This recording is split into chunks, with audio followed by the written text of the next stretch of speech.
அஸ்ஸலாமு அலைக்கும் ஆல். நான் நெறைய வெஜிடபிள்ஸ்லாம் போட்டுட்டு ஒரு எக் நூடுல்ஸ் பண்ணியிருக்கேன். அது எப்படின்னு பார்க்கலாமா? அதுக்கு ஒரு கடாய் எடுத்துட்டு, அதில் 1 1/2 செம்பு ஃபுல்லா தண்ணிய ஊத்திட்டு, அதில் சால்ட், உப்பும் போட்டுட்டு, நான் ஒண்ணும் பாதியுமா 4 நூடுல்ஸ் பாக்கெட்ட எடுத்து உடைச்சு வச்சுருக்கேன். அது போட்டு வெந்து வரும்போது ஒரு 1 ஸ்பூன் அளவு ஆயில் விட்டுக்கலாம். ஏன்னா ஒண்ணு ஒண்ணு ஒட்டாம இருக்கும். இப்போ இது வெந்துருச்சு. நான் இத ஃபில்டர் பண்ணி வடிகட்டி எடுத்துடுறேன். அதுக்கப்புறமா ஒரு பாத்திரம் வச்சு, அதில தேவையான அளவு எண்ணெய் ஊத்திட்டு, ஒரு பெரிய வெங்காயமா நல்லா நீள வாக்குல சாப் பண்ணி வச்சுருக்கேன். அப்புறமா ஒரு 10 பூண்டு உரிச்சு குட்டி குட்டியா சாப் பண்ணி வச்சுருக்கேன். அத வதக்கிட்டு, அதுக்கப்புறமா கேரட்டும், பீன்ஸும் 1/4 கிலோக்கு மேலேயே இருக்கு இந்த காய். இத நீள வாக்குல கட் பண்ணி, அது ஃபர்ஸ்ட்டு போட்டு கொஞ்சம் வேகணும்.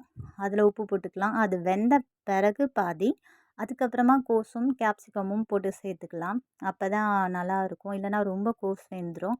அதுக்கப்புறம் பார்த்தீங்கன்னா, ஒரு 1/4 பிஞ்ச் அளவு வெறும் மிளகாத்தூளும், 1/4 ஸ்பூன் அளவு கரம் மசாலாவும் போட்டு ஆட் பண்ணியிருக்கேன். அதுக்கப்புறம் காயெல்லாம் ஓரமா ஒதுக்கிட்டு 3 முட்டைய எண்ணெய் ஊத்தி, உப்பு போட்டு, மிளகுத்தூள் போட்டு நல்லா பொடி மாஸ் மாரி பண்ணி எடுத்துக்கிறேன்.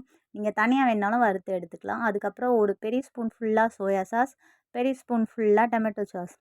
அது 2மே மிக்ஸ் பண்ணி நல்லா வதக்கி ஒரு 5 மினிட்ஸ் விட்டுருவோம். அது வெந்த பிறகு அதுக்கப்புறமா நூடுல்ஸ் வேக வச்சு எடுத்து வச்சிருந்தோம் இல்லையா? அதையும் இது கூட சேர்த்து நல்லா கிளறி விட்டுக்கலாம்.